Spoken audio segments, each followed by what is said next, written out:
One, two, three. This is the second meeting of the co-working group. We need a scribe for today. Who will be the victim today? I think Matthias is not presenting today. Thank you, Matthias. Okay, and as usual, there is a note well that applies to this meeting. Oh, who can go into the Jabber room? Does anybody have working Jabber? Can you do that, Andrew?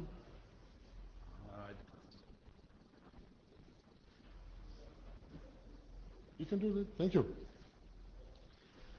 Okay, so there is a note well that applies to this meeting. And you all should have taken note when you got your meeting materials. And if not, please read it here. There is a TML at the right end of the slide. Or HTM, actually. Okay, so the original agenda for today is here, but we also have a number of things that were left over from yesterday. So I think we will start with the one slide about sleepy notes that you still have, where you're looking for a new name. Because sleepy notes is so overloaded. Then we have alternative transport. Will is here. Is Simon here? Okay, maybe if he doesn't show up, then we can put this after the other items, and then we will go into this part of the agenda. Any comments and changes to this agenda? You have to step on it? Okay. There's Simon. Okay. Good. Peter.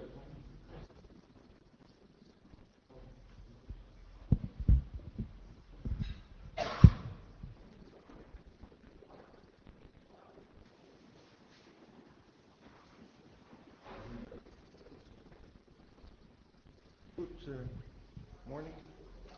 I've been thinking about a name, and socially disadvantaged nodes, would that do? Or non-incommunicado nodes? I mean, anything will do. I'll try to keep short.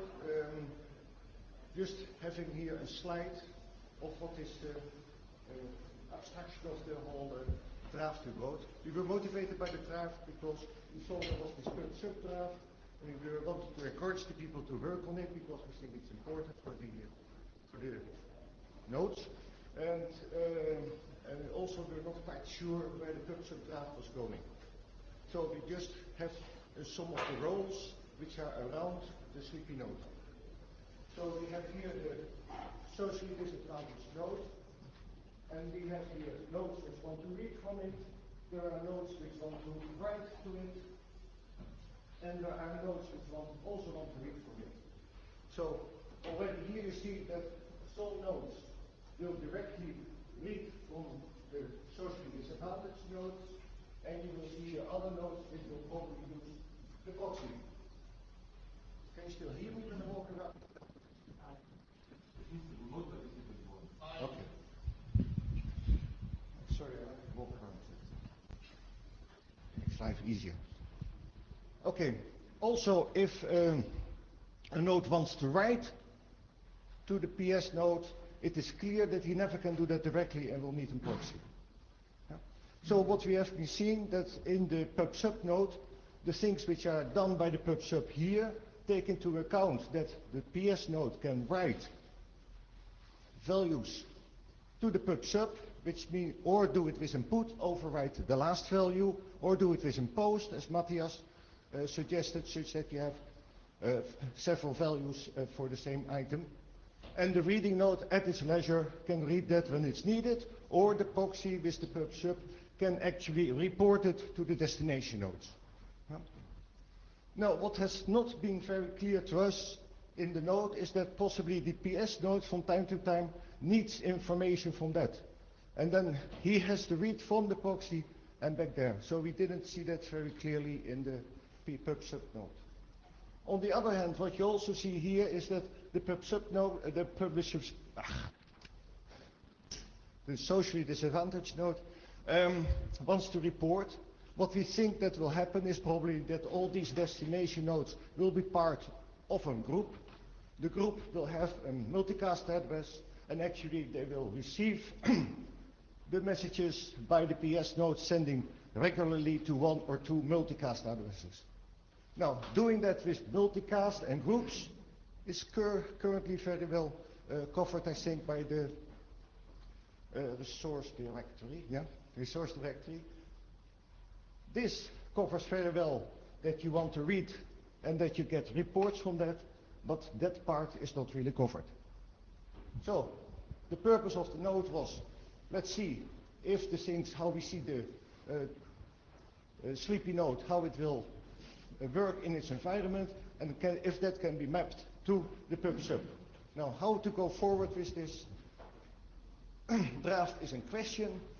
If the pub sub is really targeted to sleepy nodes, we think that having an analysis like that in front of the node will be nice.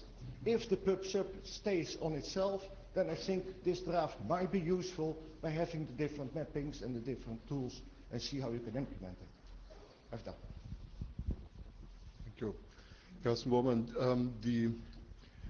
what I learned from this is that the normative element of this probably is something about what you can put in the resource directory about yourself. So, where's Michael?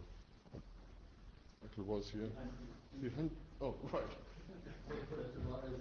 One question is, do we actually address in the PubSub document what the resource directory information is that you would provide? Okay, so that is covered.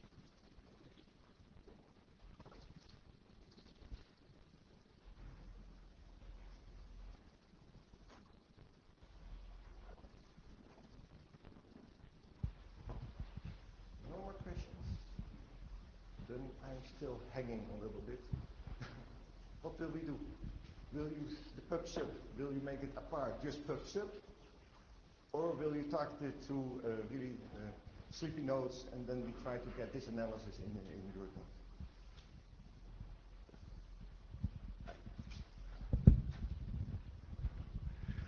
So if one of the purposes of the PubSub document actually is to address those narcoleptic nodes, then maybe it might be a good thing to just have the information in there.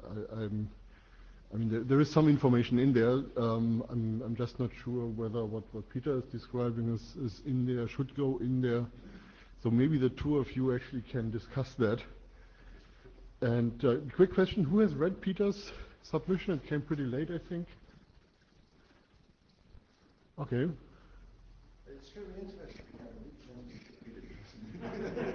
It's someone told me so. It's really a treat.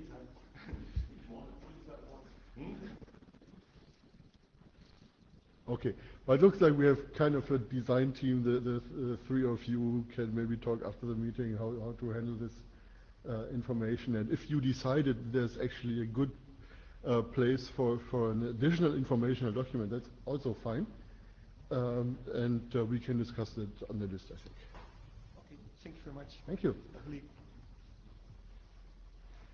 So the next item is alternative transports. There are three things we have here, but you can come up if you want. There are three things we have here. One is the communication with alternative transports.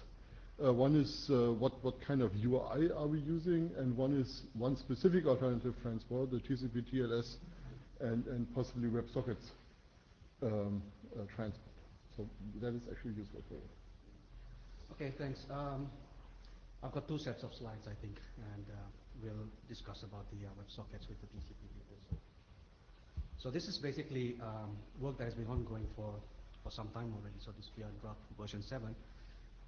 It's pretty stable. So this is work that I've been doing, Teemu from Nokia, and I don't really have much to present on this draft except a short history. So we started at February 2013 and introduced this work in Orlando, and there we saw maybe that time we saw some aspects of CoAP already that we saw that could work over more transport than UDP and DTLS. So we started doing work with generic transports, and then this kind of morphed into this draft. So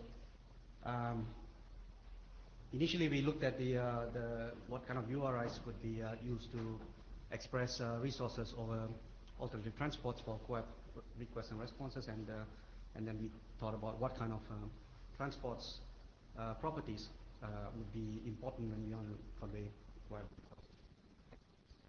And then there was some choices about how we do this, and then since then we have been taking some inputs from the working group and from people on the mailing lists, and other people who have been reviewing our work.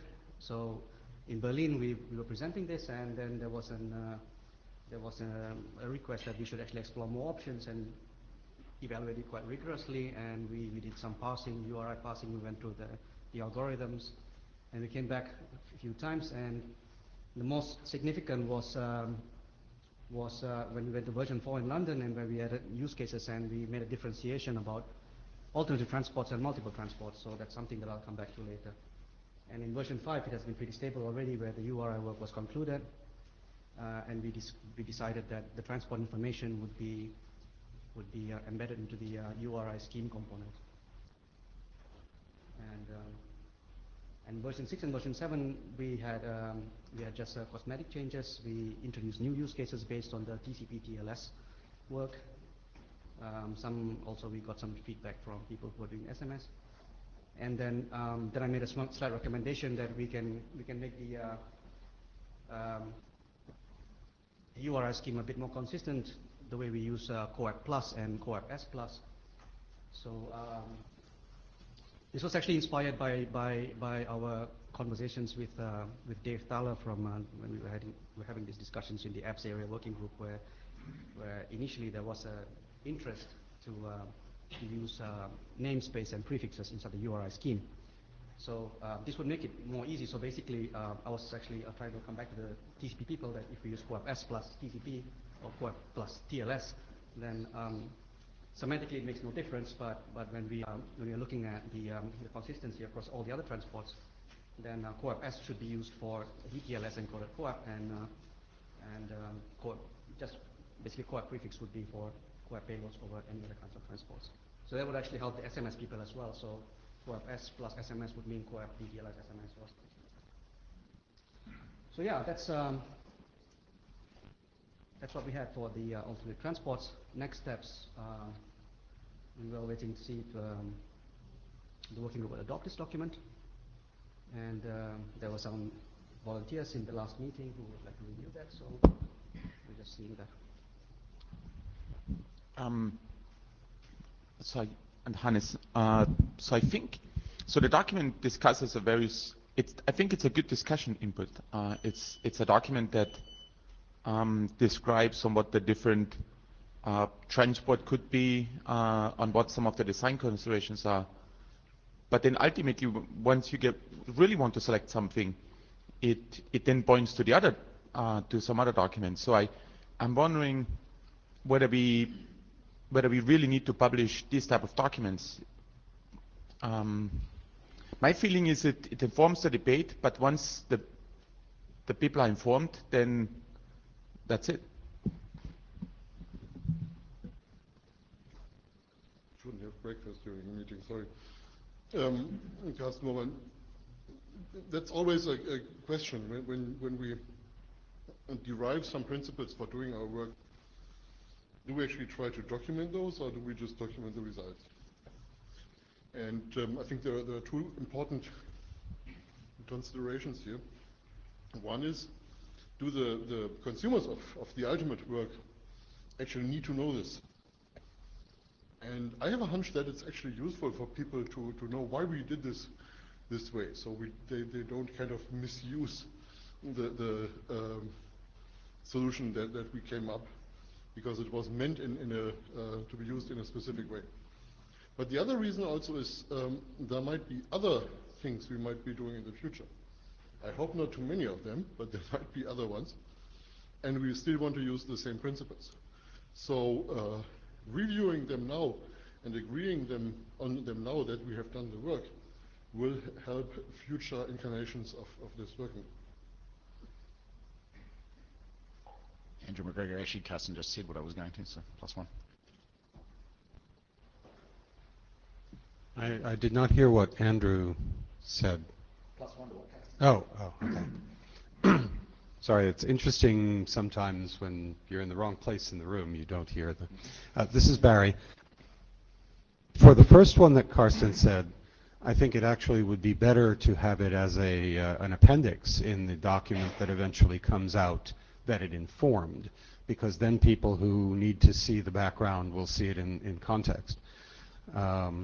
So, right. Yeah, I guess that's all I want to say. Thank you. So just to respond to what Hannes mentioned just now also, that indeed it was, as we didn't envision that the work would be that complex. Initially we assumed that, okay, we'll have these options and then we'll decide on one.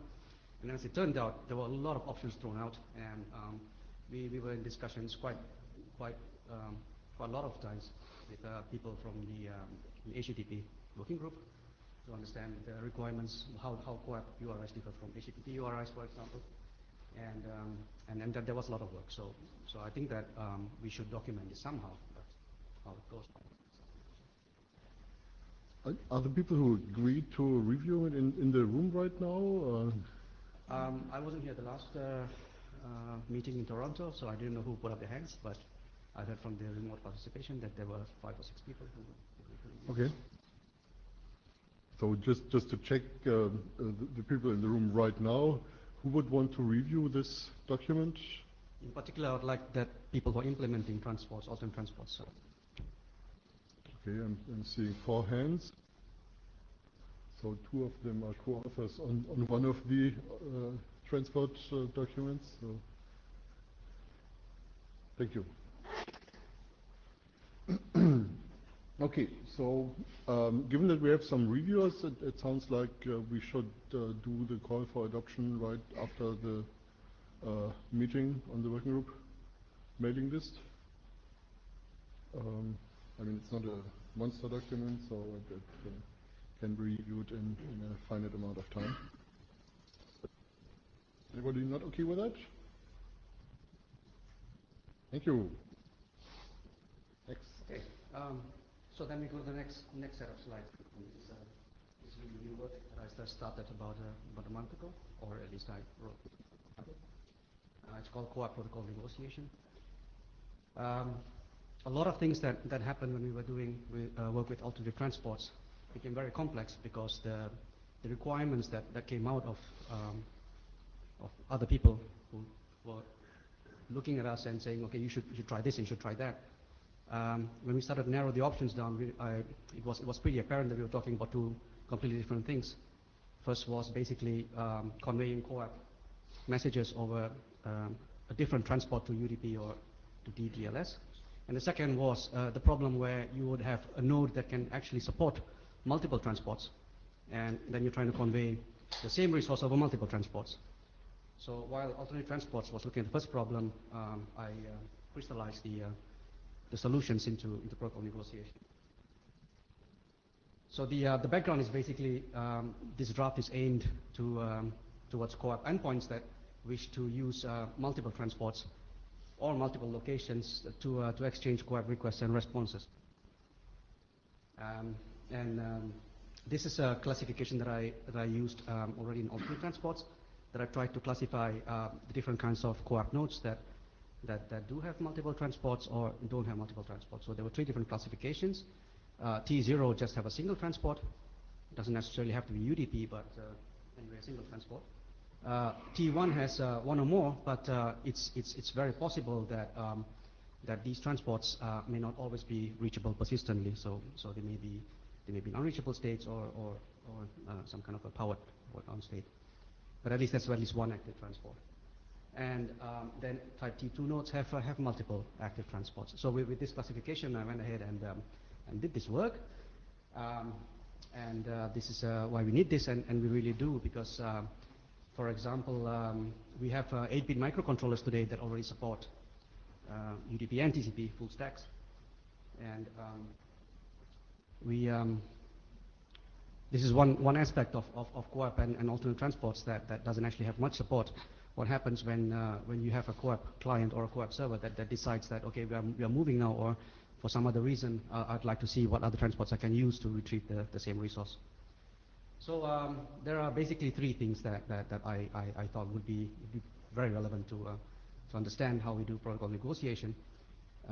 This is slightly inspired by how HTTP does alternate services, although HTTP uses alternate services for passing it in the link header and also as an alternate service frame.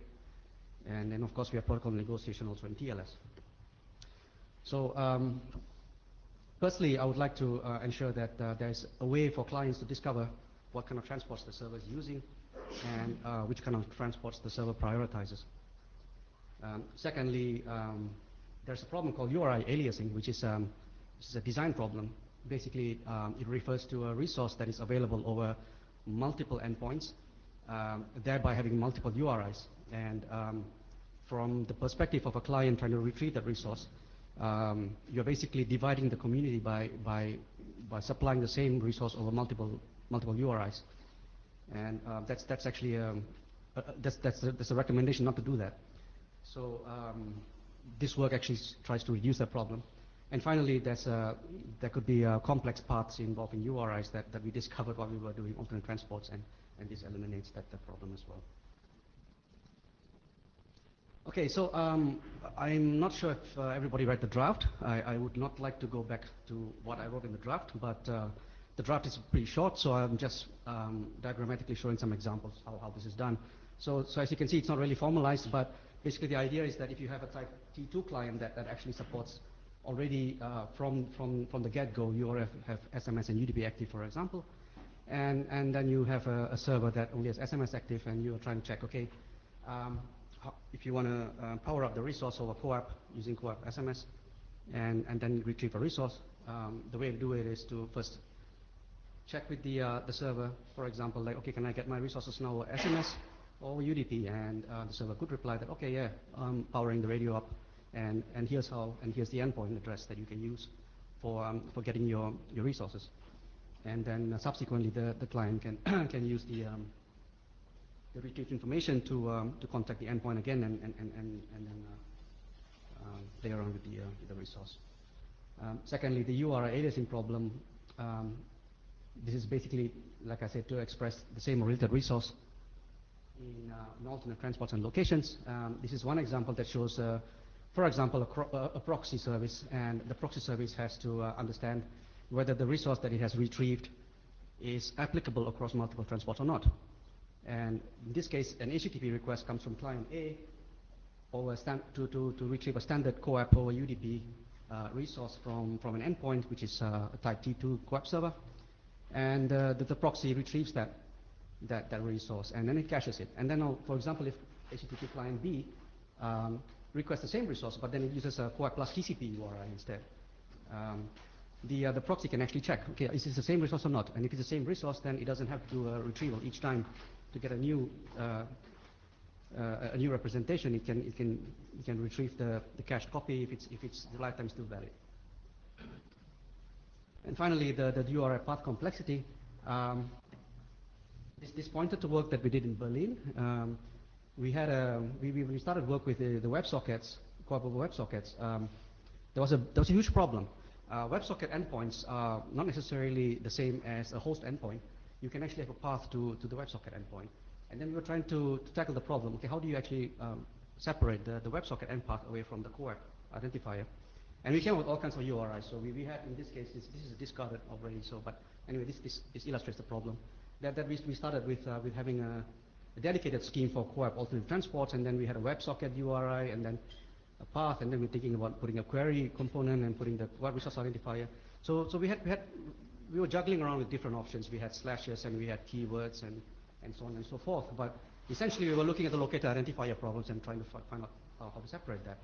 So obviously now we don't have this problem anymore. We just went with the simplest path, which is to take the transport into the URI scheme, and then we just drop the entire WebSocket endpoint thing. So, but this actually, how you can do this is basically like so. So you can actually now, with this protocol negotiation, for example, if you have a typical example here could be a web browser, or it could be a web application that understands HTTP and understands WebSockets, and perhaps has an implementation of WebSockets, and it does the initial communication with the server over a proxy, and then it tries to discover what other transport types you might actually have. And if it discovers that it's a WebSocket transport type, it can actually get the endpoint location, not just the endpoint address, but the entire location. It's a URI, and then it starts to contact the WebSocket endpoint, and then negotiate, upgrade the HTTP session to a WebSocket session, and then negotiate CoAP as a sub protocol, and then switches to retrieve the CoAP resource. So you don't actually have to use the proxy all the time. This is a very simple solution. And of course this is one solution. There were several. We were thinking that basically the best way to do this is using the .well-known core and then exposing two new things. First, a link attribute called TT, and this contains a list of priority ordered transport types, and a new link relation type called lock, which contains the endpoint locations. Should I finish, or do you want to finish first? Then. Okay. So this is an example of the draft. It's slightly modified, but basically this is how a client does a discovery to understand what kind of transport types could be exposed by an origin server. So this is at the granularity of the origin server, not at the resource granularity.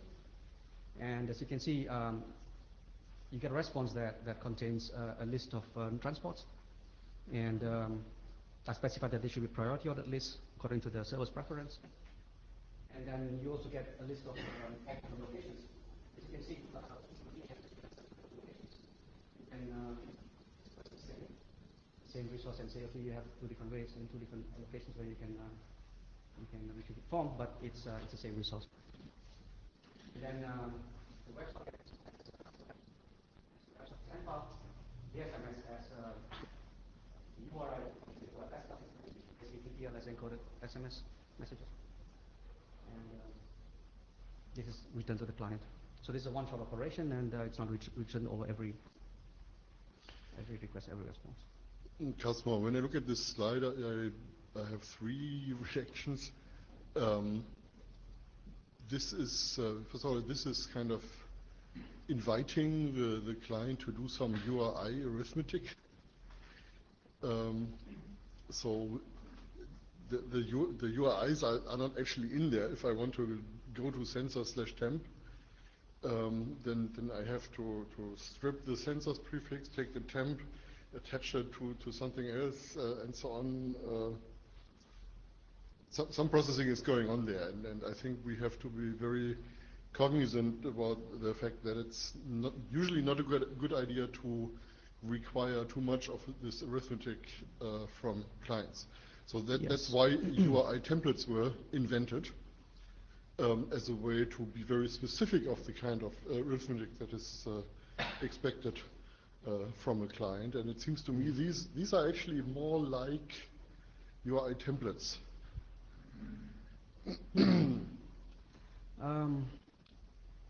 So there are two answers to that. The first answer basically is that this is an optional feature that I'm recommending for multiple transports. Yes. So if you have clients that can actually support this feature, and origin servers that can support this feature, then you can go for that. This wasn't the complexity argument in the sense of people can't fit that into their nodes, but a complexity argument in the sense of people will get this wrong. Yeah. So now I'm actually opening this up to the working groups to understand. Yeah. So that's comment number one. Comment number two. Would you use the same mechanism to indicate your proxies? Or is there actually a difference? To initiate your proxies. To indicate proxies. To indicate proxies. So if Right. I'm going to resource radio and say, I'm a temperature sensor, and here's my URI, but actually if you want to read those data, there is a proxy that can read this with less energy usage. Is that the same thing? Do the same considerations apply? It was a consideration when I was thinking about that. I didn't make it explicit because I wasn't sure if it was a good consideration or not. But it was one of the things that I actually put in the next slide. Oh, okay. So, but basically, it's yeah. I mean, it's my initial intention was to solve the three problems that I actually had. Right. So proxying, and particularly when we're talking about HTTP CoAP proxies, you know that you also have alternate representations. I mean, you also have alternate services. So an HTTP endpoint can use alternate services to express the same thing. So. Yeah, I think that there may be some symmetries there we really want to understand before we decide. Yeah. So I didn't want to mix up the, you know, the work. So this was very, very separated to that. The third question, of course, is can we learn anything from HTTP alternate services from that discussion? Yes, we did. With this? Oh, you mean the latest discussion? That I have to go through. But yes, this has been inspired a bit by the alternate services work. Yes. Okay. And web linking. So. Just very, very briefly, I'm Michael Koster. It looks like I should be able to use transport type anywhere in the hierarchy, right? So if I had a camera, I could say the camera exposes on web sockets, but not the other resources. Suppose you could, but yeah, but I think that it becomes extremely complex if you are doing it per resource. So. Not sure it'd be a great idea, Yeah. but I just, you know, maybe we should say you can or can't or. Yeah, it's one option. Yeah. Okay, so this is what I like to consider as next step. So there's a lot of open work still left. Like a little bit more. I've already got some feedback about using a dedicated resource under .well known instead of core, and then trying to figure out what the repercussions of that. And we had some discussions with the mailing list, and then I received also some others. So I'm trying to condense some of these important points. Most of them were based on transient transport. So do we actually have to consider things like lifetime values when you have nodes that can shut down certain transports and wondering about whether an observed relationship should be set up between the endpoints so that you can detect new or expired core transports. And then the more difficult question to answer is basically what alternate services does, which is basically session resumption and continuity. So there obviously you have a TCP and HTTP sessions, and when you are moving to an alternate protocol configuration or the origin server nominates a new endpoint to retrieve resources from, you want to preserve the context. Whether CoAP actually needs that or not is a matter of discussion, but obviously if you have a CoAP over TCP or a CoAP over WebSocket idea, then it becomes a little bit more interesting to discuss. And finally, regarding proxies and PubSub support sleep, or what is it? Socially disadvantaged nodes? No. A bit of a minefield. Anyway, that's not the primary design decision, but anyway, you can obviously nominate a different endpoint or a broker to get your resources from. So, and lots of security considerations in that.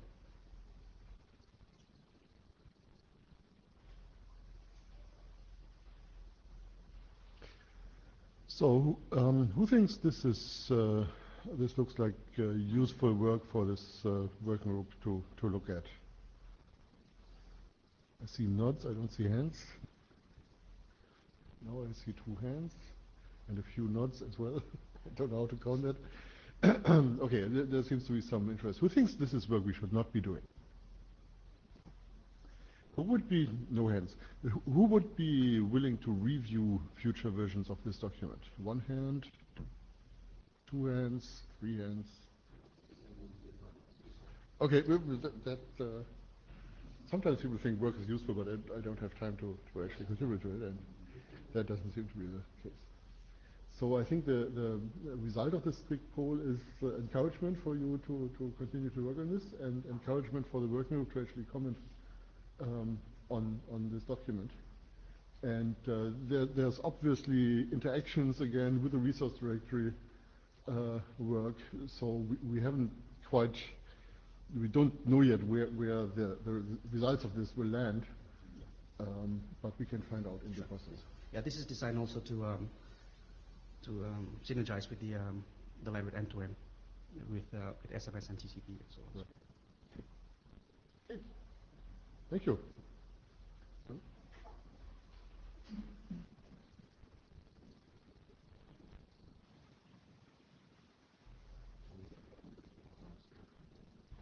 Mm-hmm. Okay.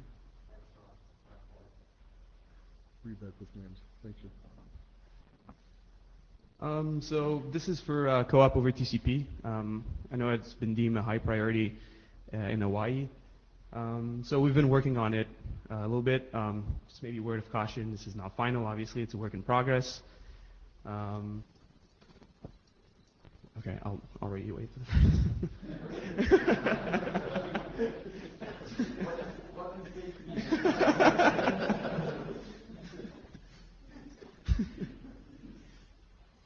Go ahead, next slide. Okay. It's a preemptive attack, okay. So one of the motivation is that it helps a lot to solve the NAT problem firewall issue. There are environments that just simply don't allow UDP. Yeah, I think Sami knows why I came up here, because I think one of the problems we're having in getting this nailed down is that there are actually multiple motivations for doing this. And one of that is the NAT problem. So if you want to do this in a legacy environment, TCP is much more robust against NATs than UDP. But there are actually other motivations, and one motivation that came up repeatedly was that in a backend environment, it's actually nice to use TCP between nodes to actually ship high volumes of co-op traffic between backend components. So, and the third one is TCP simply has better congestion control than what we will ever come up with. So if you are living in an environment where congestion control is very important, then, which probably is the same thing the backend environment does, but there are other environments, then you probably want to use TCP. So there are three different motivations, and obviously the requirements coming from these areas of application are a little bit different. So it's difficult to come up with a single solution to solve all of them. And one result might be that we say, whatever, there are going to be two TCP mappings, and one is for the backend and one is for the legacy node implementation. I wouldn't want that to happen, but that might be an outcome that at the end we decide is the right thing to do. And one thing we have to find out is whether there is a single solution that actually really solves all these problems for the different groups of users. A very good point. Also, I guess I'm learning to make slides, so right now the author is myself, Karsten, Hannes, and Valik, who's now here. That's an interesting point, Carsten. Hannes, because obviously our main case was what you call legacy. We call it today's networks, enterprise networks. Synonym. Legacy and today is a synonym. And so it was, in that sense, it was focused, and of course the current description is there, and as you said, like, we could theoretically add it. However, there's some caveats to that, because, for example, in context of your third item with the better congestion control, yesterday we discussed this better congestion control. So I don't know how many congestion control mechanisms we will need for this type of work. Well, I don't know. So maybe there's encouragement for others to think about that, as we seem to have adopted the other work. And then there's also sort of the backend interaction. There are obviously multiple different possibilities, and maybe even the WebSockets that was mentioned earlier fits into there, because I haven't seen, or at least nobody came to me and said, you work on this TCP stuff, what about WebSockets? Couldn't we use WebSockets? I haven't heard WebSockets. Maybe that's more from the backend side rather than the endhost side. So I don't know. I personally like the approach of looking at a specific problem where we know that there are people who want to use it and not try to expand it too much so it actually gets complicated and solves use cases in the end that we may not even have. Hi, this is Bill. I'm just piggybacking since everybody's coming right now, so it's easier not to interrupt you. Should later. I go back to the previous slide, or? Yeah. So I'd be very careful about that sentence saying that co-op over TCP solves the net problem that the enterprise will encounter. That's something that we tried, and it didn't actually solve any problems. So if you think about enterprise networks, plenty of them actually don't really have anything except a captive portal, and there's a possibility that you have nothing except web-based traffic. So that's the first thing. The second thing is the net problem is a problem with the UDP keep alive values. So if you want to open your net up so that you can have TCPs going through, you can just as easily play around with the UDP keep alive. And the final thing is that what it really does solve is basically the firewall problem, not the net problem. So if you're working on that. So and then one thing to respond to Hannes basically regarding the corporate WebSockets. So our use cases, we did touch on some of this, but our idea was basically looking at clients that may not actually have access to the UDP and TCP sockets, or they may actually have a web browser only. So we were looking towards that kind of application. Yeah, that's and applications whereby you might have a different role, so you negotiate as a WebSocket client, but then you actually become a co-op server in the end, so you supply yourself. Yeah, I guess I'd point out that in the alternative transport document, the segment where it explains why TCP/TL is important is very well versed. It's worth a read. Andrew McGregor. I don't think focusing on the net problem is terribly the greatest thing, because in an enterprise environment, if you have a net problem, you'll find a way around it. That's probably going to be a proxy, because that also helps your firewall out and whatever. But there are plenty of other arguments for doing this. The back-end argument is pretty compelling. Yeah, there's plenty of reasons to do it other than that particular one. True. I 100% agree that this slide should have about 5 more bullet points. Sorry, and the other thing I was going to say is if an enterprise network cares, they'll find a way. True. Yeah, Carsten Bobbin again. So it's certainly true that the word solves here is kind of too much. However, we have research that shows that net timeouts on TCP are orders of magnitude longer than timeouts on UDP. So there is a pretty strong argument, in particular in home environments where we essentially have no control over what we will find there. There is this pretty strong argument in certain deployment situations to solve part of the net problem by going to TCP and not UDP. I think we shouldn't forget that. The reason I came to the microphone is that actually, where's Hannes? Behind me. Everybody's behind me.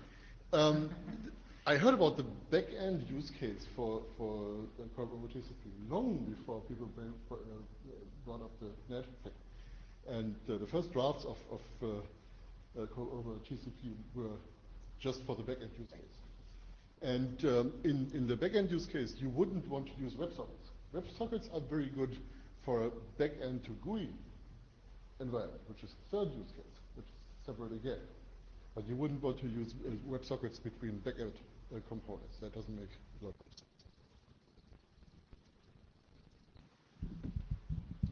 sense. Hannes, yeah, for the backend side, you have also other possibilities. Much easier because or at least I would argue, because you can, once it gets to the server, you probably want to shuffle this into HTTP or do the HTTP mapping and so on. I think so, but it doesn't matter. I'm actually here for another question because I would like to understand the WebSockets case a little bit better. So, in the scenario you described, would sort of the IoT device have the WebSockets and start the initial communication with the WebSockets and then fall back to co-op? Is that sort of the model you had in mind?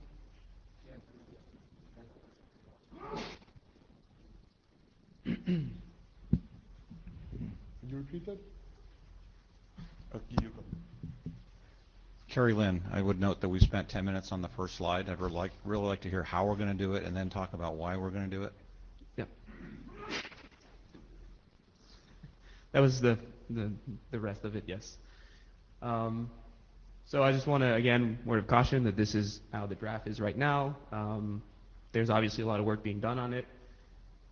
So in TCP, obviously, and this is just kind of like to outline some of the semantic that were chosen in how this draft is currently done. We have reliable delivery, we have fragmentation, reassembly, congestion control. So I know the next slide generate already a lot of noise. Dun, dun, dun. Right now in the draft we have that messages should be as none. We also have a shim layer that we added. Right now it uses a 2-byte header to determine the length. And something I forgot to mention here is that the message ID, while still present, has no meaning. Carsten? Carsten, yeah, I think we made a mistake explaining that. There is a 2-byte field in that header, a 2-bit field in that header that gives the message type. And, well, you cannot leave a field empty. So there are 4 possible bit assignments we can use for that field. And it seemed to us that putting in the same bits that you would be using for none on UDP was kind of logical.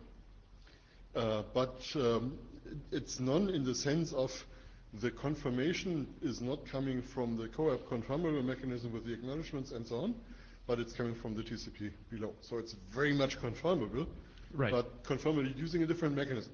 Right. And that's why we chose the bit assignment for none. Maybe we should reduce the confusion by just saying the message type is not sent, and we fill this field with a certain bit combination, and then we can still use the one we use for none for consistency. Yeah, good point. So right now, this is how the co-op TCP URI would be as. Obviously, we'll talk more with alternative transport as they have certain recommendation on that side. The port, I mean, either you can specify it or we can still use 5683 at the same as UDP. For co-op S, we have the URI here. As for the port, you can also supply yours, or if it's empty, the default can be 443 because it will be using TLS, so just following how TLS works. Then obviously security consideration, if you do TLS, you have to do 1.2 and nothing inferior. ALNP protocol ID, just consideration for ALNP. And now, in terms of discussion, I know that there's, again, this is why version 2, it does need more work. So these are areas of discussion that I've identified that generate some noise. So I know the con versus the non. Carsten made a good point. So maybe rephrasing this and see, post it again on the mailing list and see how people react to the new phrasing. And then the message header, I guess this is from talking to many people. Some people want to have a smaller message size. I personally, from personal experience, think that 2-byte is not enough personally. I know 4-byte suggests that you can go all the way up to 4 gig in size, which is very large for a constrained application protocol. I get that as well. So maybe exploring different mechanism to specify the length, that would be an interesting area of discussion that we can have on the mailing list. I like the CBOR style because it allows the packet to breathe in and out depending on the size that you want to use. I know some people don't like variable size length when you start a packet. So that's one of the area I would like also people to be very vocal about. Hannes, on the first item, we had a lot of discussion on the mailing list, and there was some confusion on with the relationship to the OMA, like with M2M protocol. But there was one takeaway I had at the end of that conversation was that some people use the ACK as an additional indication, and I was wondering whether we to clear buffers, and I was wondering on where are we with that specific issue. Because I think the other aspect, like the setting of or the using the message type, can be resolved by not mandating the use of con, but then saying, like you earlier stated on the microphone, that we can just ignore that field. But I don't know how to resolve the other aspect. Carsten, to frame this problem. CoAP is a request response protocol, so normally we can use the response message as the application layer confirmation that something happened. So this is the place where you actually release the buffers and you can forget some information and so on. Now, when we actually transport observed notifications over TCP, then of course these are just put into the TCP channel, and they are reliably delivered, wonderful, except that the TCP connection might break down. So we don't really know that they have been reliably delivered until about 2 minutes later or something like that. So this is the one place where we, by design, don't have an application layer response, but that design seems to be a problem for some people, and some people have found a way around that problem by using the message layer acknowledgement as an application layer confirmation, which probably works in most applications, because since the acknowledgement is generated by the application layer in most cases, that should work. We shouldn't forget that for the request side, actually the ACK does not say that the request has been processed, but it says it has been received. So there is a bit of a dissonance here. But still, people have been using this. For instance, if you have a notifying node which might have some network disruptions and so on, that notifying node wants to ship a time series to some PubSub server or whatever. It probably wants to keep old measurements around until it knows that the information actually arrived at the PubSub server. So what's missing in the picture is the application layer acknowledgement for a notification. And we could do several things. We could say, oh yeah, the egg hack actually is a feature, and put this more prominent and find a way to support it here. Or we could say, well, maybe there is something missing in our architecture that provides this application layer acknowledgement, and we should find out what that is. Yeah, very good point. Andrew McGregor, I strongly feel that converse is non should be a should. And the reason is that you can imagine in the back-end situation, you have, knowing web-scale serving architectures, you're going to have a device near the edge of a content provider's network that is going to be tunneling this way back to some application server in the back and beyond. And it may go several hops over TCP or alternate TCP UDP or whatever the heck is going on. What you want to know with the con is, at the end of all of that mess, did it get to the application at the other end, right? Now, you don't want it to be a must, however, because there are reasons for non, right. And if you, for some reason, know that it's only a single hop from TCP, and your application doesn't really need that, end-to-end application confirmation, then leave it out for sure. for the message header, I agree 2 bytes isn't enough because you want to be able to represent an entire firmware image. Right, right.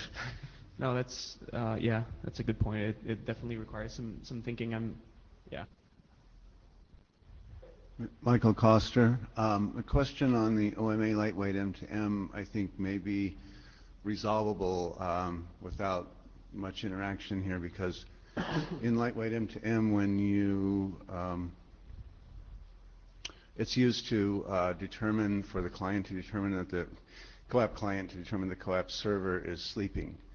So when we go with TC, and it's called UQ, it's a Q binding that's specifically attached to UDP.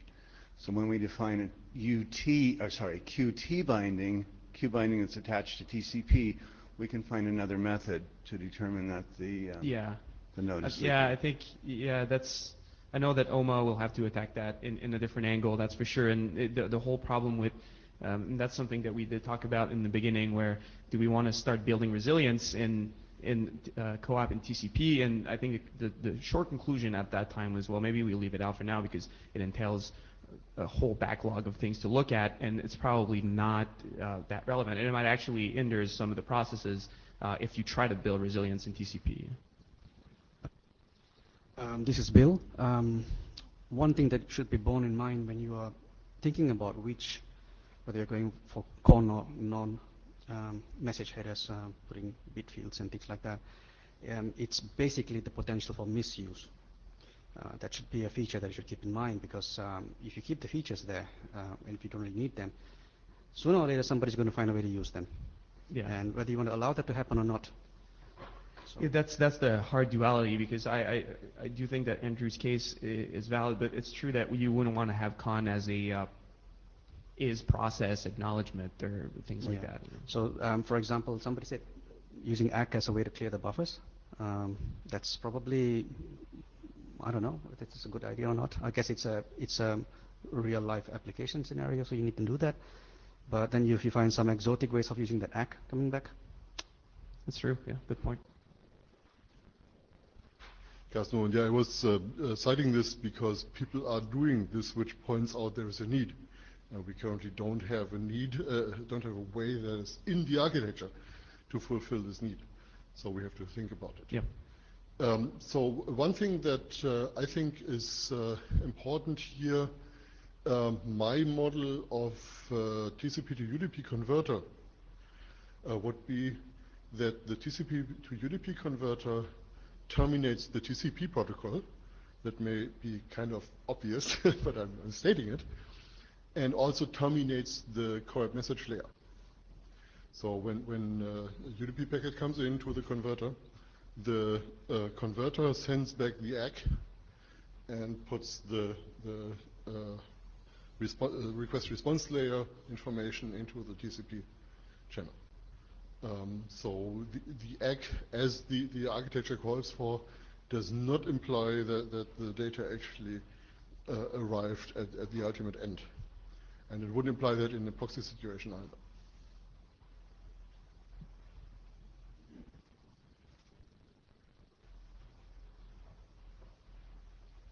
I think, yep.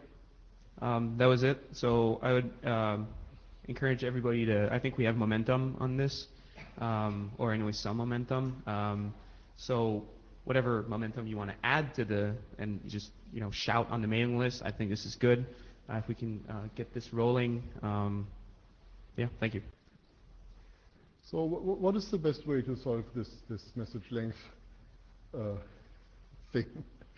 Knife fight. Tossing a coin. Yeah, Carrie, do you have an idea? It's not on this topic, it's on a different topic. Okay. So, Carrie Lynn, and an earlier slide you talked about the URI design. I'm just wondering, I haven't been following this topic very closely yet, and my question is, has there been any discussion of potentially using DNS or having a bias towards DNS for resolving the host portion? I know there's a lot of thinking that this is an IP literal, but if you're talking end-to-end across the internet, then it might not be. That's a good point. To be honest, no, I personally haven't put thought in that. It's definitely something that we should then put in the mix and look into.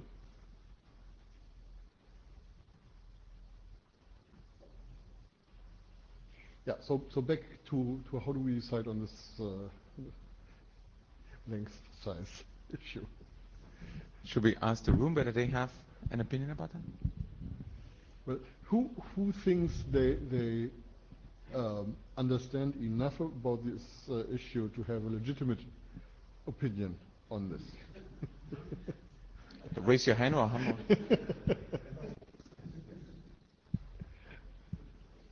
Okay, so of those people, who thinks the simple 2-byte header is just fine? We also have raised my hand. Pardon me? Excuse me, the 2-byte length is just fine.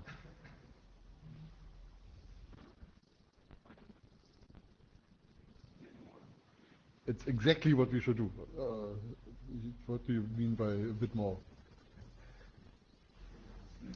Matthias Kovac, so it's not, this is just fine, let's not change something here, okay.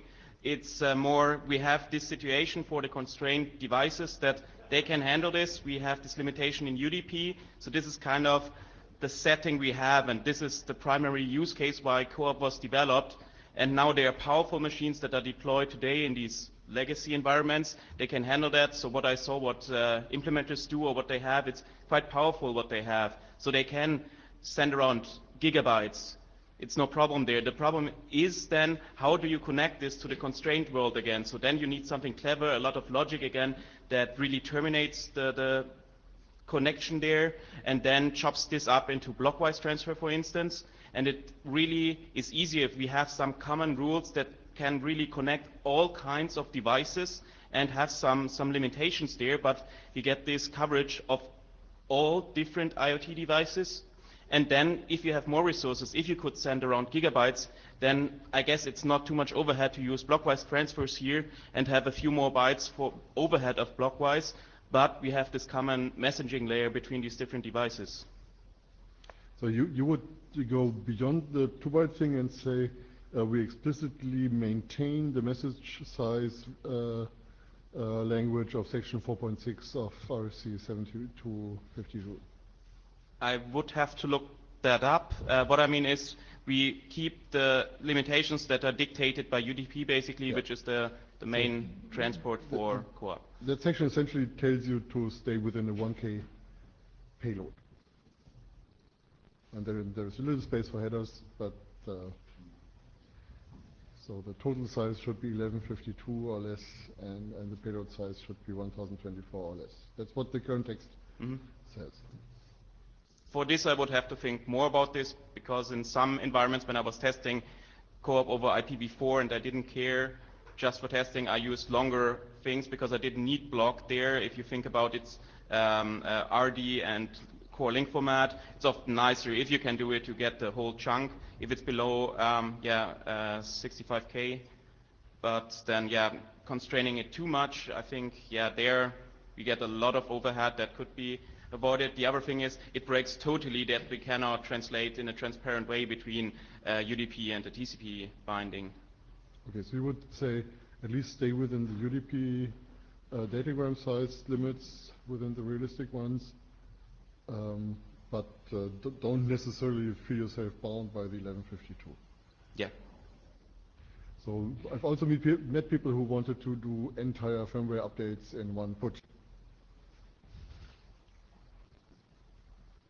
So this is again a different thing. So if you want to do the put in, I know a lot of device management people where getting it so over HTTP or something is the preferred solutions that the device actually then calls out. So even if you have the resources and the setup and maybe even the mindset that you could push a firmware to the device, they do not do it. A lot of these people prefer getting it at the pace of the device. Yeah, but the same applies. Getting the whole firmware with one get.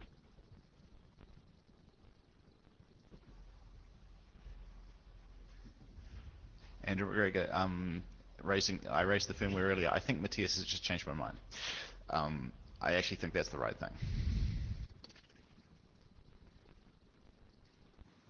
Okay, I don't think we can decide this in this room. There are not yet enough people who have thought about this issue. we have to take this to the mailing list, but it's always very hard to actually decide something on the mailing list. So I think at some point after we have had a little bit more discussion of this, we will have to send out a call and see whether we actually can agree on the mailing list. And in the worst case, we will bring this up again in Prague in the meeting. But I hope we can get closure on the mailing list. I can also supply several use case that goes beyond 1K as well, easily, if needed. Okay. Thank you. Thank you. Okay, now we are in our planned agenda with Hannes. Carsten, question on the outcome. So how do we go forward? Do you want to do a hum for adoption like you did with the sort of overview document? Or what's the story? I think we did this about 5 times. So okay. we have one question. Excuse me. Yeah, you're absolutely right. In the mailing list discussion, it became clear that there is some explanatory text from the WebSockets document that would fit very well into the TCP document. And my proposal was to simply merge the 2 documents. This doesn't mean that the WebSockets work advances to the same status that the TCP work has, but it could be a good way to actually finish this work. Yeah, maybe you can post the text that you think that would be relevant. But it doesn't. So the document is currently an individual document. It's not a working group document. Previously, with sort of the overview design principles, we just you mentioned that you are going to start a hum, so you will level that up. What's with the actual solution work? Yeah. So the question is, do we want to merge this thing? I think we have enough feedback from the mailing list that we know the current document is not sufficient because it confuses people. So we wouldn't want to adopt it in this state, I think. Well, as you know, like all of these, the working group things are starting points, but I don't think, like, I wouldn't make it dependent on this WebSocket discussion because I think it was mainly you who said there's some synergy, and I'm happy to look at that synergy. I don't see it, but maybe there is something there. And now, since we have the other document, we have additionally sort of this nice overview text on how this alternative transport topic can be handled. But what I'm trying to figure out is, given the feedback on the mailing list, whether we send the feedback back to the mailing list and say now we run a call for adoption. That's what I'm trying to get to. I think it's entirely okay to call for adoption with a document that isn't ready. I mean, it's a should we work on this, and is this a sufficient basis? Which it is, even if it's still confusing, because that's mostly editorial and explanatory rather than is the technical solution saying. Yeah. Okay, so then let's do that. Who thinks it's not a good idea to do a call for adoption on the TCP document that was presented today? Clearly with the understanding that work on it is required because there are some open issues. So who thinks we should do it?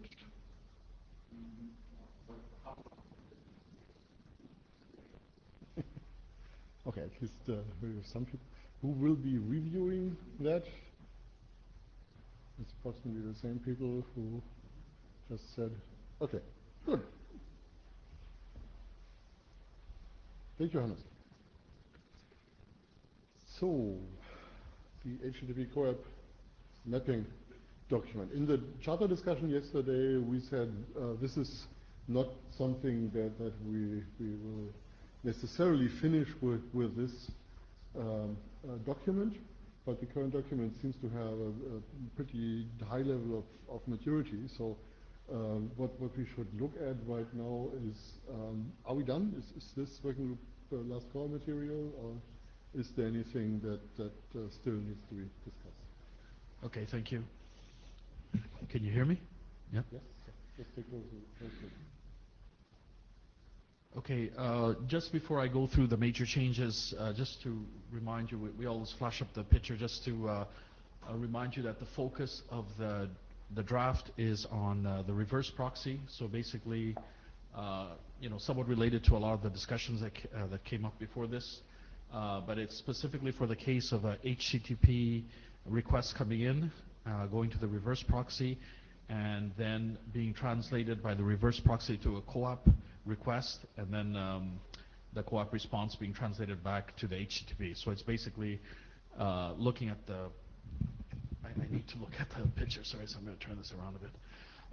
It's basically looking at the, how the HTTP request gets translated to a co-op request, and how the co-op response gets translated back to a HTTP response.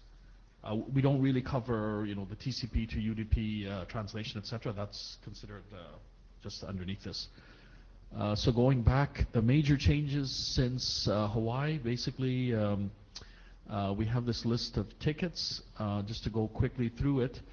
The ticket 376, we proposed a solution. There is a slide upcoming that still has some discussion, because even within the authors, we wanted to make sure that the working group agreed with our solution. So this is the mapping of the codes, the response codes. So I'll talk about that in a subsequent slide. We did a major editorial restructuring. This is related also. Carsten did a very nice review of the document that brought up technical points and sort of editorial points. So the editorial restructuring was mainly due to the fact that historically we had started, when we first did the document, to cover both the forward and the reverse proxy case. But the forward proxy case is really covered well under the main co-op spec. So over time we had extracted all the forward proxy information, but the document, sort of still had the old structure. So we just did a restructuring to make that clear that it's basically the reverse proxy. Okay, then there were some other tickets. The 380 was fairly, I think, non-controversial. It's a resource type, register a resource type for core, not HC. HC is obviously the HTTP co-op proxy.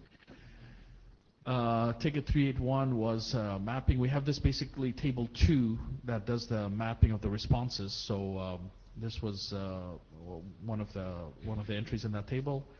And 382 is fixing the definition of the query parameter in the URI template. And then, like I said, there was also Carsten's review that we've addressed. So in general, one of our co-authors, Esko, he's very good in generating tickets. So I think there's overlap, obviously, between Carsten's comments and the existing tickets. Okay, so I'll go to the next slide. Okay, so there's basically 2 open tickets left that I'm going to go through. We wanted to get the working group's feedback as to what to do. And then also the one ticket where we have a solution, but we wanted to discuss if everyone was okay with it.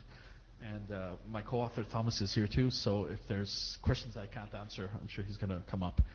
Okay, so ticket 377, basically, okay, so this is, do we want to sort of allow an open, I'll just read it because I think we tried to be precise.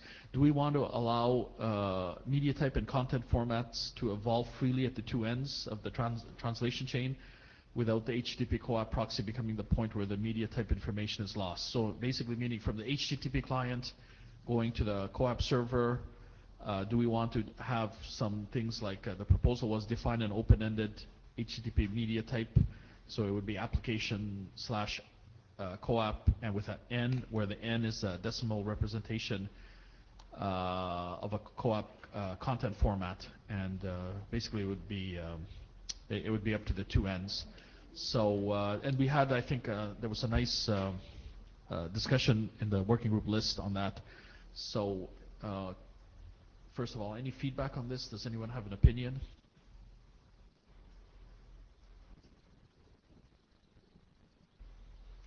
So just to remind people, the problem we're solving here is not that we don't want to register stuff or something like that, but that when new content formats are registered, the numeric equivalent of the media type name That registration may be known at the ends, but may not be known at the proxy.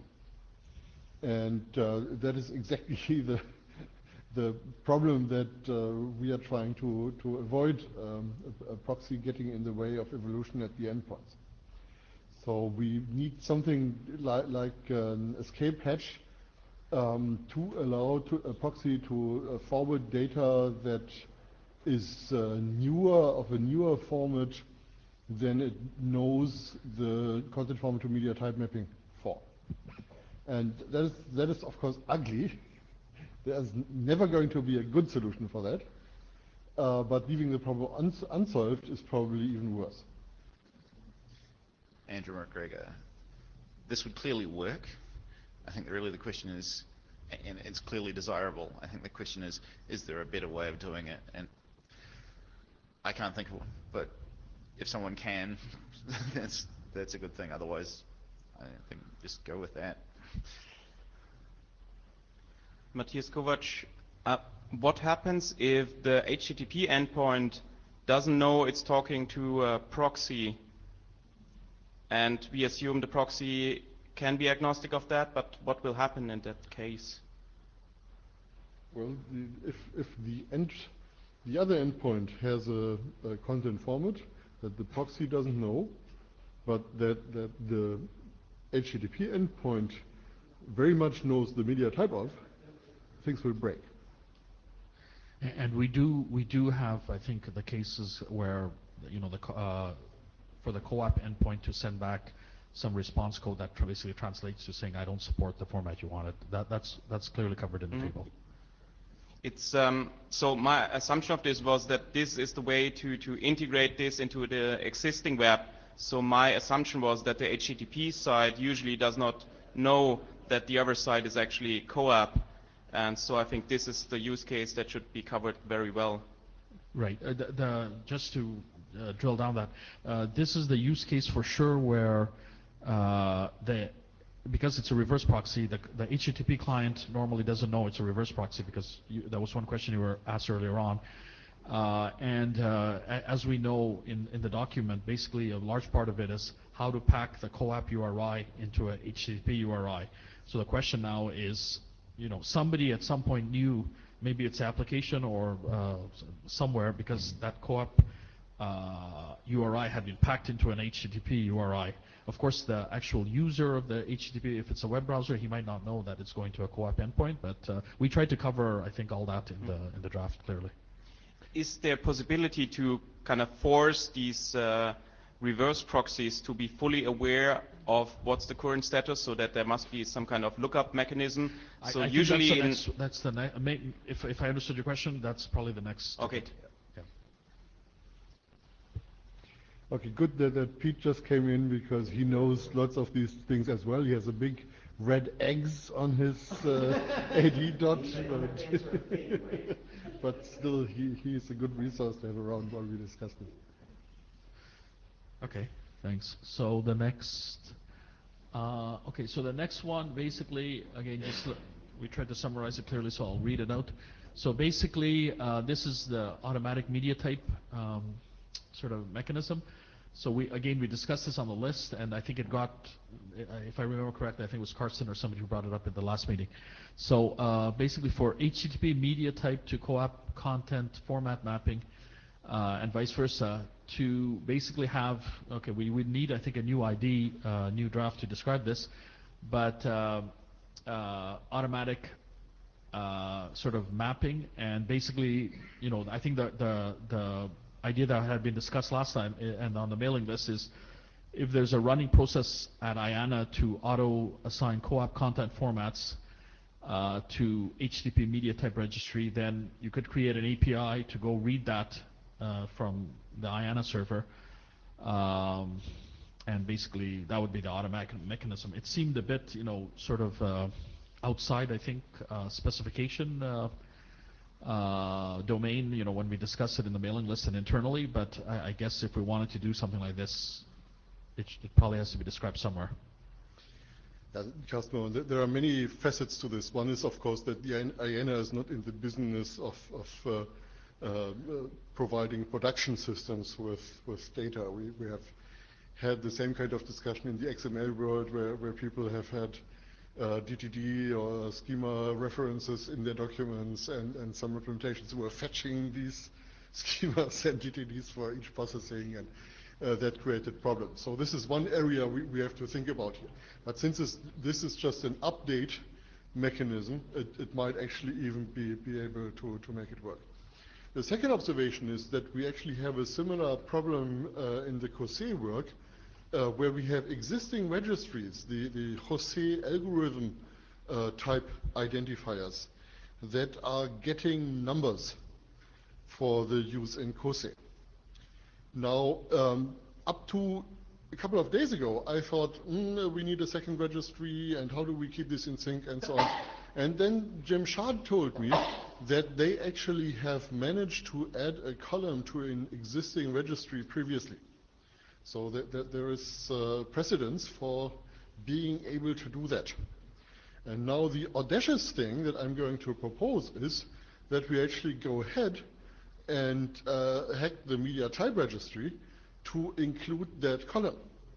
So when a media type is being registered, it automatically gets a number, unless a number is specified in the registration template, then it manually gets a number. And we actually move the data from Klaus' informal registry mapping into the media type registry at some point in time. Now, this is a major piece of work. It's not something we should do lightly, but it would really solve this problem, because a new media type that comes up immediately gets a number. So it's much more likely that when this media type is in use, the content format number also will be known. It's still not solving the problem of the previous slide, because the proxy might still be old, but with this update mechanism, it actually would be able to refresh itself if it wants to, and the firewalls allow it, and 1,000 other considerations. So that might be a way forward, but there are many ifs in the previous 10 sentences. This is Barry. Don't sit down. So I haven't been following this part of the discussion before. You're saying that you want to have all media types that are ever registered by anybody for any purpose so you want to change the media type registration document that we just changed to add a new required field. It wouldn't be required, it would be optional in the template. Well, it would be, right. It would be required in the template. You could say... to be assigned by anyone. Yes. That would be the normal. Okay, so that's going to need a lot wider discussion than the core working group, and you should make sure that you have people watching for Ned to come to your house with weapons. I'm betting that Ned won't be happy with it, but of course he's not the final say. Yeah, if you want to discuss this, bring it up on Apps Discuss, and we'll see what people think.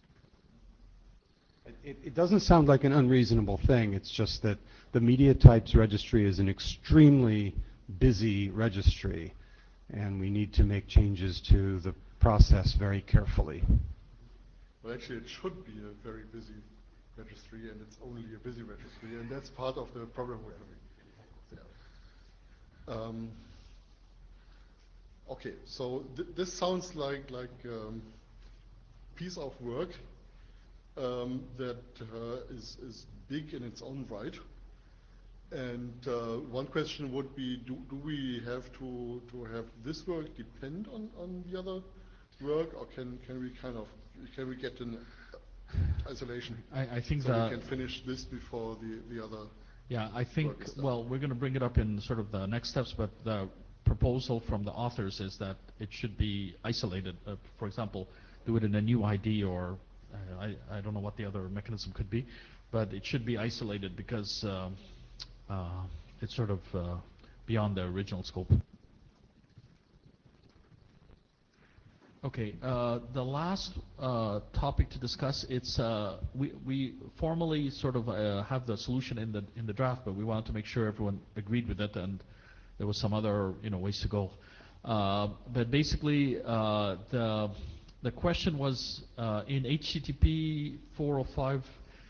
The response they have basically the 405 response is method not allow, but they have a must include an allow response header field. So basically in the allow you tell, okay, the method you tried to use was not supported, but we allow these other alternate methods. But the COAP doesn't really allow that. COAP responses, basically there's nothing in it that allows you to indicate what's the alternate method you could use. So basically you have sort of this let's call it null mapping situation. So what we proposed is basically that in the table 2 that if the proxy does not have further information about which methods are allowed on the resource, it should include an empty allow header field. And our interpretation from reading the various specs is that this will be interpreted as resource temporarily allows no methods. So the question we just want to ask the group is, does everyone agree with that approach, or should we, for example, send back a HTTP 400, meaning bad request, so we don't try to have this sort of implied interpretation of the empty allow? Or, I think I brought this up during the discussions yesterday, should there be, for example, a new COAP option defined that will allow you to indicate or be equivalent to the HTTP allow header? So that's one thing we'd like feedback from the group, please. Michael Koster. I've been thinking about a similar issue, that there's no hypermedia control in COAP for which methods are allowed. So it might be useful to come up with something for that. Okay, so you would go with the last. Well, I mean, it's kind of intrusive on existing implementations and stuff to require that everyone do it. So I don't know how it would actually be deployed, but I think it might be a good idea. Carsten Bormann. So right now we don't require that from implementations. So the last bullet would just be an optimization that new implementations could use, but we would still have to solve the original problem in some form. The other observation is that we try to keep data like this in the resource directory when designing this. So the assumption normally is that the client consults the resource directory, finds out what kind of resource this is, and then knows what methods to apply. Now that doesn't translate to HTTP because we don't have a resource directory there. We could of course ask the proxy, hey, if you get a 405, why don't you look into the resource? But I think that's a little bit far-fetched. Some proxies might be able to do this, so that might be another optimization we might be able to pull out of the pocket. Now, realistically, how big is the problem that we are creating here when we are not providing information we don't have? So what will break on the HTTP side? Do we know that? Have we analyzed existing frameworks, libraries, how they react to 405s with empty allows?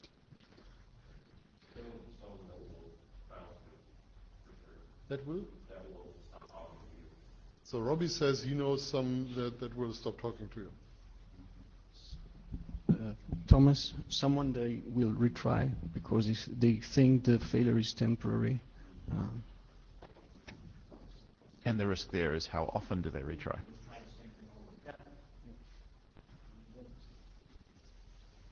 So it seems to me we have to do a little bit of research here to understand the implication of what we are doing. Can you send a pointer to the list with the implementation that you know of that would have a problem with that? Sure. Thank you.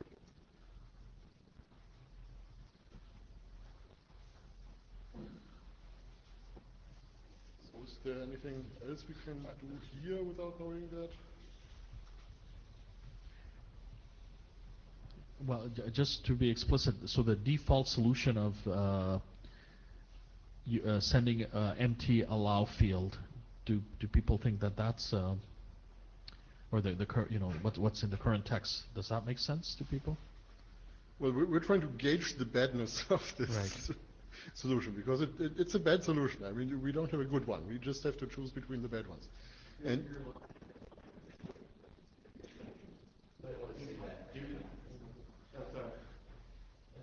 Turner, you're not expressing what the situation is, and I wouldn't throw caution to the wind and say, well, I got 3 out of 15 HTTP implementations that might do what we want it to do. That could get worse in the future, and you never know what the next rev of something's going to do. So I wouldn't. The first bullet, I think, is a bad thing. I would go with either the second or the third bullet. I think the first bullet's going to get us in trouble. So from the way you described it, probably the second bullet then. Send a. The second bullet. It actually maps well to HTTP. Yeah, this is Robbie Simpson. Just to pile on, the first bullet, I'm happy to send a list of the implementations I know of, but the thing that scares me are the implementations I don't know of. And the reality is, having an IETF document, which we're hoping this becomes, that recommends doing something that's disallowed by one of the most popular IETF documents, I think is a really bad idea. But it's not disallowed. It's a slide. It's not disallowed. It's a must. You must include the allow. Yes. Oh, yes. Yeah. So the empty allow field is allowed by 70 to 31, but we're trying to gauge the amount of badness we're generating by this. And sending a 400 creates other problems. So there's also badness with that. So the best thing, of course, would be if every proxy were actually finding out ways to derive the information. But I think this is just a bit much to Andrew Rodriguez, but isn't the meaning of 400 saying to the client, you screwed up, that wasn't a sensible thing to ask me to do? And that's actually what happened here.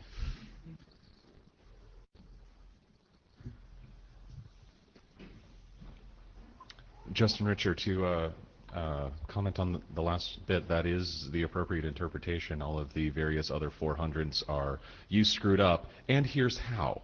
Yeah. And so maybe you can do something better about it. But we're saying that this is a case where we can't say anything more than you screwed up. Well. Robbie Simpson, just to add on to that, some of the minimalist HTTP implementations only use like 200, 300, 400. If you actually read the HTTP specs really carefully, those are the only ones that are must implements, if you will. So in a sense, those are always, the 00s are always your pull the parachute and bail out responses anyway.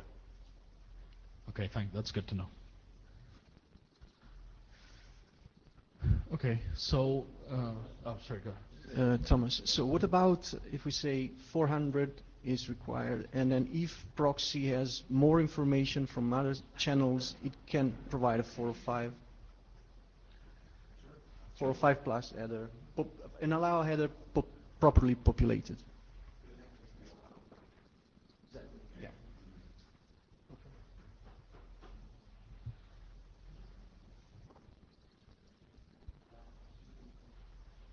So I think what Thomas just said was the 405 response that is derived by the proxy from other information is the best solution. And if the proxy is not in a position to do that, then 400 is what we want to send back. Okay, yeah, I think that's a good approach. Okay, so the last slide. So we want to get feedback. Is the working group satisfied with the closure of the tickets in the current draft, meaning the ones where there were really no issues? And the second is for the 3 remaining, meaning there's 2 open tickets and the last one we just discussed. If we need to do a lot of work on those, we suggest to move those out. So for example, if for the recharter we want to generate a new co-op option for the allowed methods, and if we want to do that IANA registry sort of adding an extra column and doing all that other work. We recommend really that it should be moved out and covered in another draft because I think it's sort of new work and it's not really informative, which was the original purpose of the draft. So maybe I'll ask the chairs first if that's a good way to proceed. So just going back to the tickets, I think what you're arguing for is that we do a one fix on 378 because we are not doing that kind of work in the context of this document. Yeah. So we know it's an issue we have to work on, but it's not this document that solves the problem. Yes. But that still doesn't answer the question how we do this, because we have to do something here in any case. The 378 solution will mitigate the problem, but it will not solve the problem. So I think we still have to decide whether we do this, and if yes, is it actually an X-dash thing, or what kind of mechanism do we use here? I mean, it's unregistered, so it's X-dash sounds kind of right, but then it's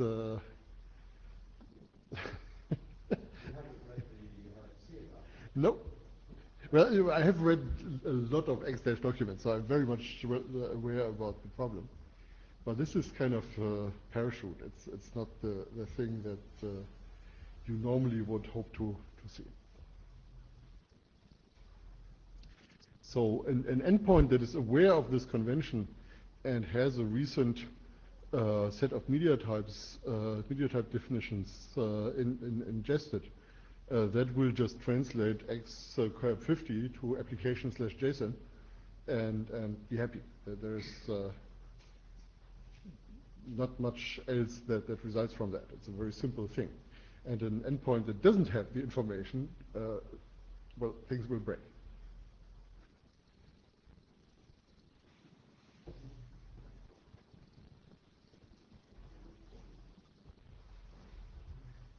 Andrew Gregor, does that not also mean that a client, an HTTP client that is asking for application XCOAP 50 and application JSON is clearly declaring that it's aware of this convention, and that if the proxy isn't, well, that it's a safe thing to put through?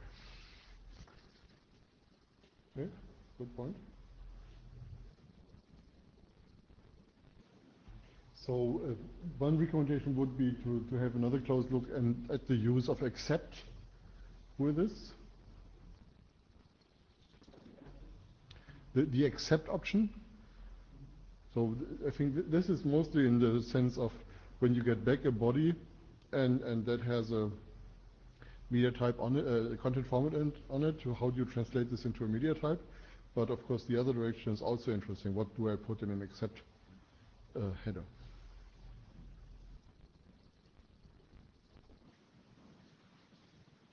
Okay. Okay. So there was a lot of points, so I'm sure the minutes will capture it. So we'll follow up afterwards, and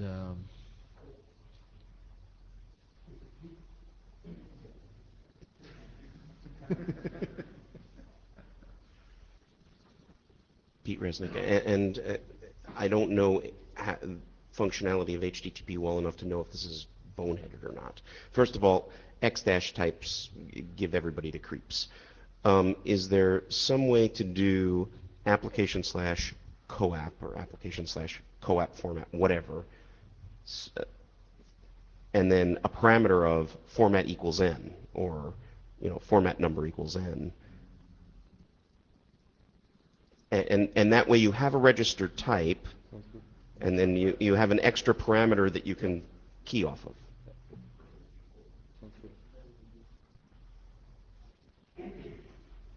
That work? Yeah, I think so.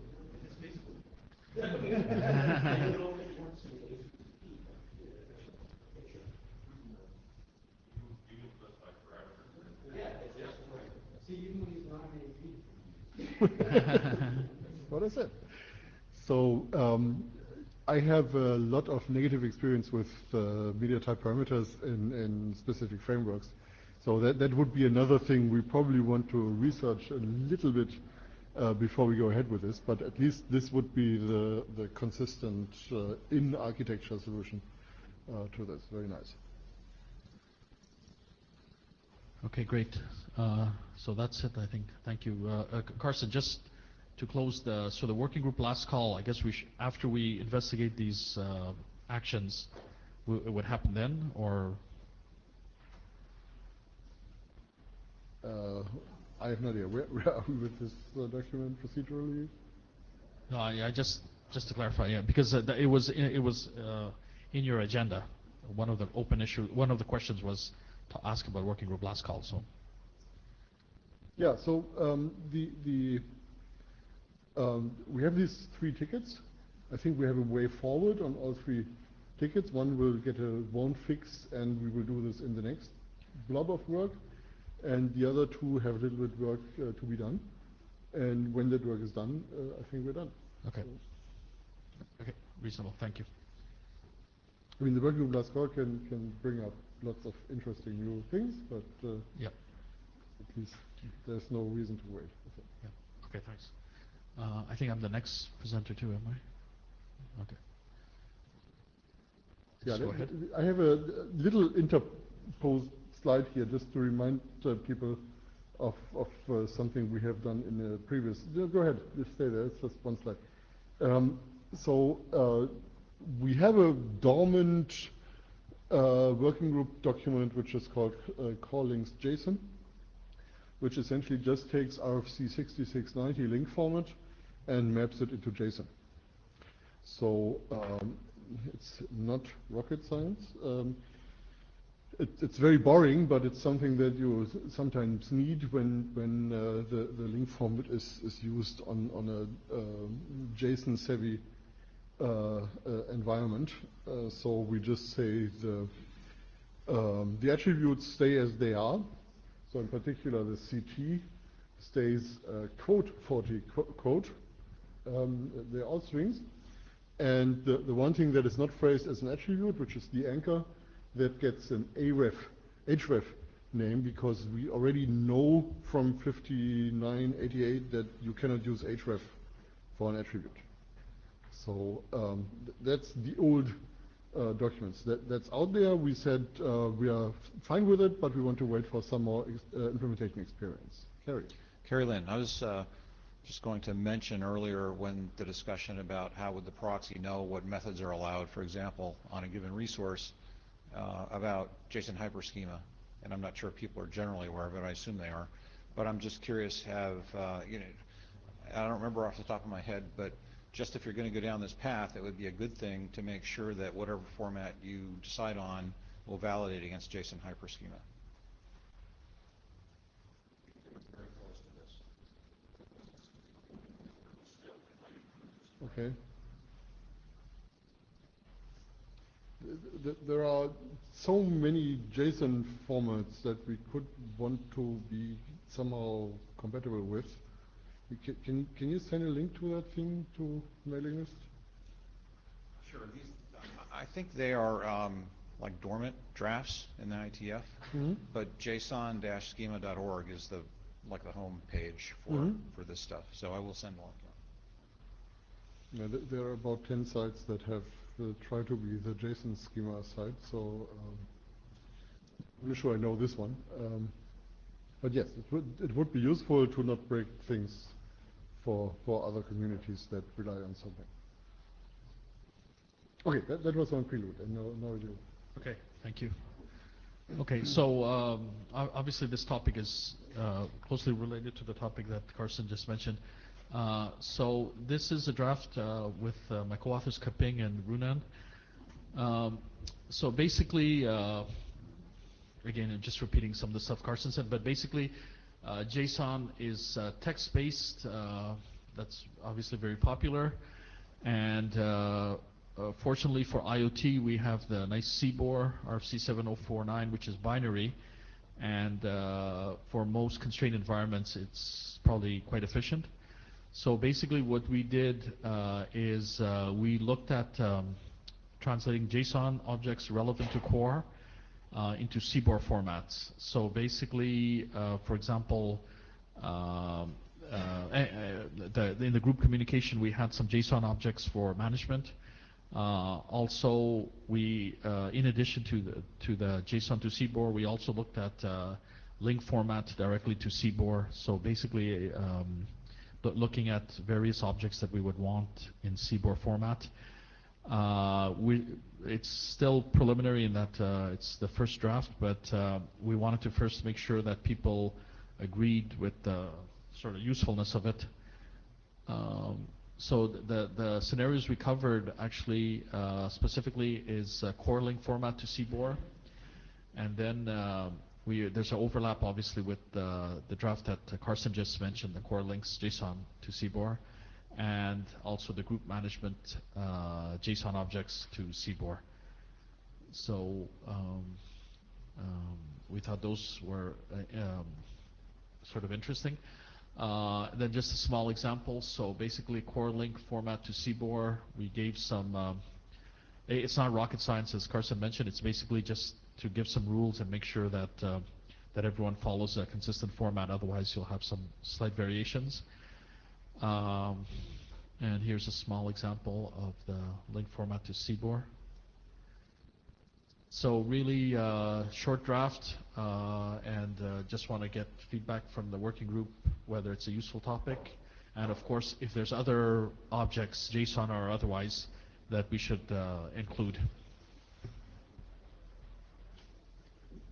I had a little bit different comment, and the link attribute types are encoded as decimal numbers. Will there be a way to auto-number new link attribute types that are created as we go forward? I'm going to ask the chairs to comment on that. It's not decimal, it's binary actually. So the underlying question comes up, of course, in any kind of CBOR mapping. So where we have text labels in the JSON world, and we know certain labels will occur frequently, do we map those to numbers? And if we do that, is that an extensible mapping or not? And in COSE, for instance, we have that problem as well. And it turns out there are some mappings that we will just put into the standard and say, this is the mapping. And if you want to do something different, you can still put in a string, but the set of numbers will never change. So the set of numbers in the draft is it, and the rest will be done by strings. We have some other places, and in COSE that would be the algorithm identifiers, where this strategy doesn't work. So we would actually have a registry which gives numbers to algorithm identifiers. And the rationale is that if you don't understand an algorithm identifier in a security document, then you cannot really do very much with it. So it's okay to say, let's rely on a registry here, and an implementation that only has part of the registry apparently only can solve part of the problem. So it's okay to say, let's have a registry there. But the other approach to say we have a limited set of numbers and that just stays constant, and whatever comes after that just stays uncompressed, that seems to work very well. Mm-hmm. Yeah, and of course with link format, if you don't understand a link attribute type, you can safely ignore it. So sure.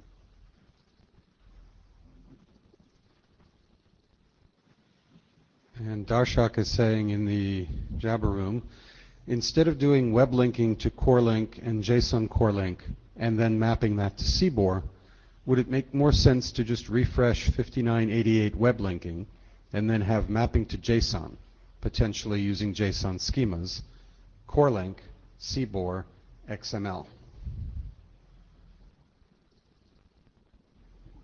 That's a nice start.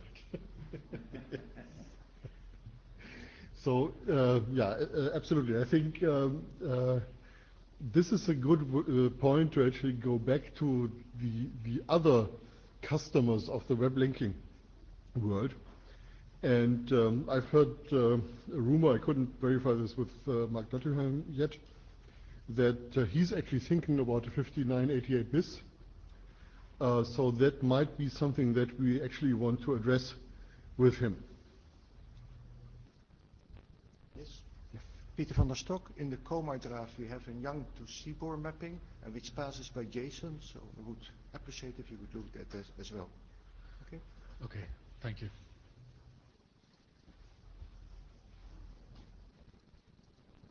If I got you right, but this is a kind of mapping that is very specific to COBI, right?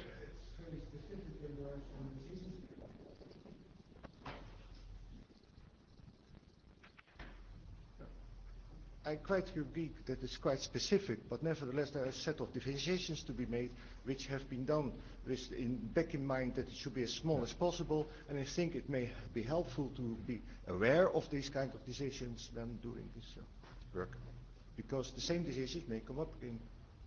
Yeah, it probably is a need for a document how to map JSON to CBOR, an informational document, but that doesn't relieve us from doing the normative work. And I think that should be done in the context of the specific items. So the elephant here, of course, is the link format. And I think we want to talk to Mark Nottingham and other people in that space and find out what they are going to do to the link format next and follow that. And then there is the GroupCom JSON that at some point we will want to translate to CBOR. But that's maybe a little bit of lower priority than the other point. So we probably want to work on the elephant first, and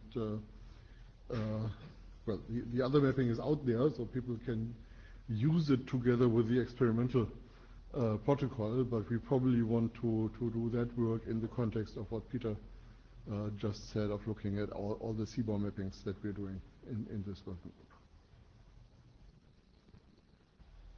So is that a way forward? Then somebody has to take the action item to talk to the HTTP people about their web linking. Is anybody in that discussion already? Or? Okay. So I'll contact Mark and try to find out what's going on.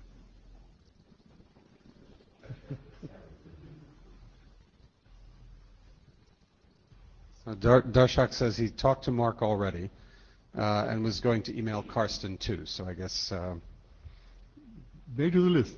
Yes, mail to the list. Thank you. Okay, thank you. So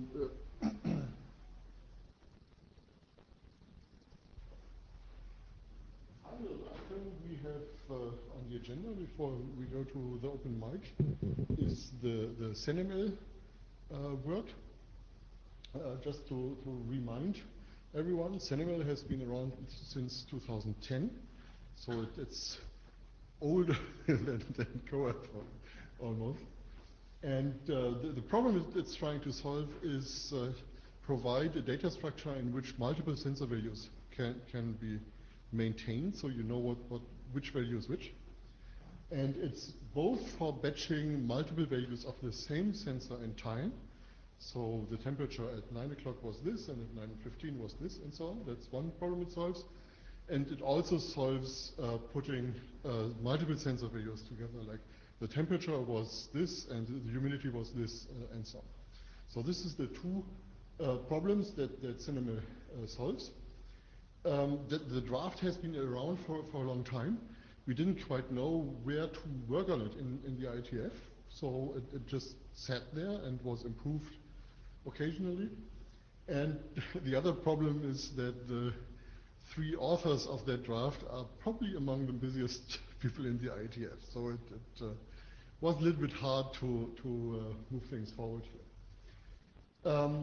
So the idea actually has been adopted in OMA LAMA, and we probably don't want to reinvent the wheel here. We want to stay compatible with that. Probably not, this is not an overriding concern. If we find a problem, we want to fix it, and OMA will follow us. But unless we find a really stringent problem, we probably don't want to incur that cost. But there's still work to be done on that spec. Right now it has XML, an XC, and the JSON variant. It's pretty clear that we want to add a CBOR variant, and there we are with Peter's discussion again. Also, we haven't really seen a lot of take-up of the XML XC variants. So it's not quite clear whether that should be, yeah, I'm seeing one thumbs down here. It's not quite clear that should be in the normative document that we are generating here. So I think there will be a proposal to get rid of that part. Then there is a units table in there that probably would benefit if somebody would just take a large comp and come back. And then there is general editorial things, and finally we have to come up with a new expansion of what the 5-letter CNML actually stand for. Yeah, just to remind people, this is CNML and CDDL. So it's the JSON form. It's not necessarily the CBOR form, but the CDDL can put both. So the CNML has kind of a header, and then it has an array of one or more measurements or parameters. And each measurement can have a name in case the base name needs to be refined, can have a unit, can have a value as a floating string or Boolean value, can also instead have a sum.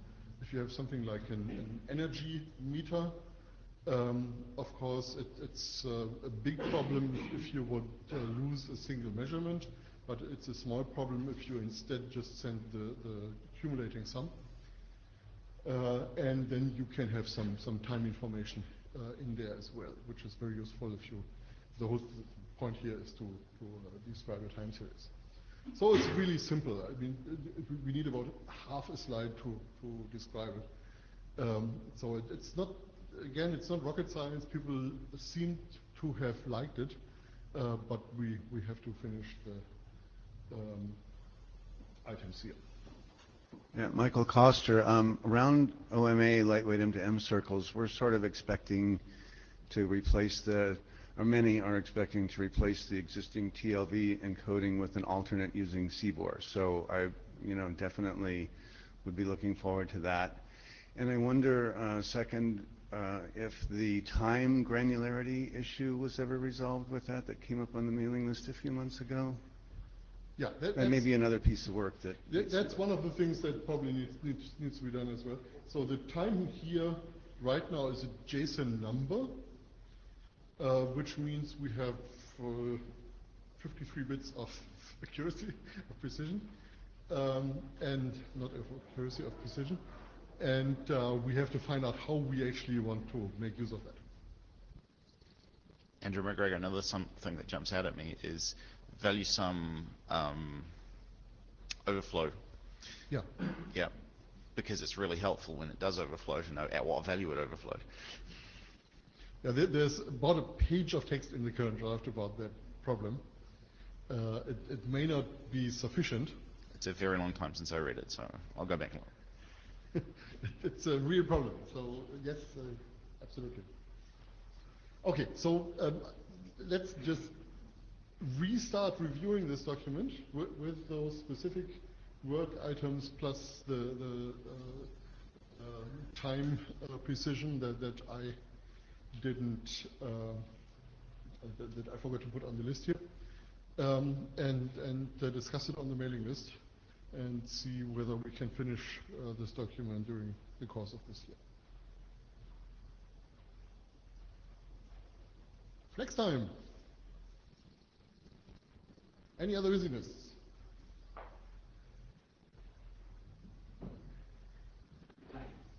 Nobody is prepared to the fact that a core meeting might end early, so just blank stares. Thank you, everyone, and see you on the mailing list, and see you in Prague. Okay.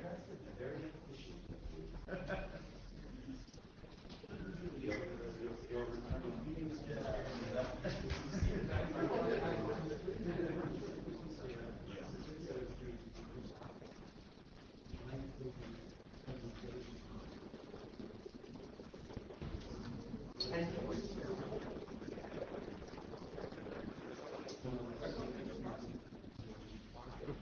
probably should pack that in your baggage.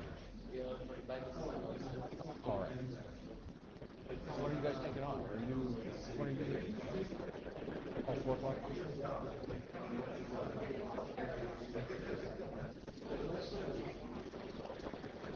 I always wondered whether I should put it on the slides. I'm going to catch Renee at 2 o'clock.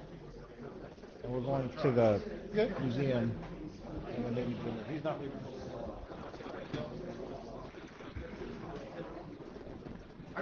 I'm leaving late tonight. You like CDL? I really like CNL. CNL, yeah. Google has something used for similar purposes. It's just hilarious.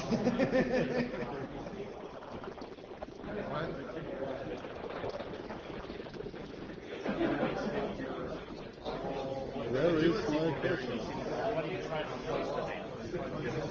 Yeah.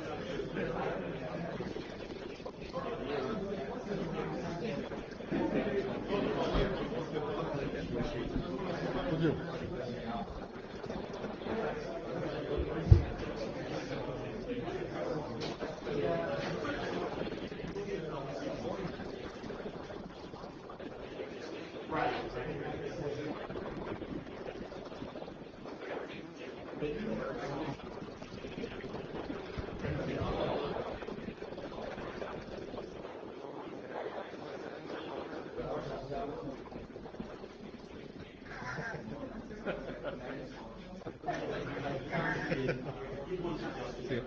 Okay, perfect.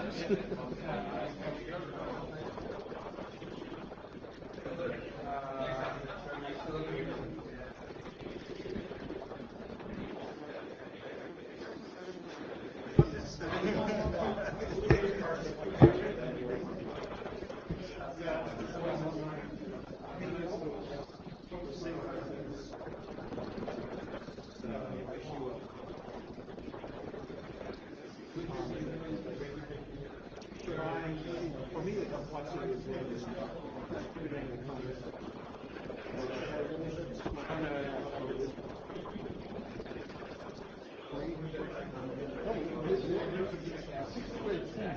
Nicely fall back into a space where there's more work.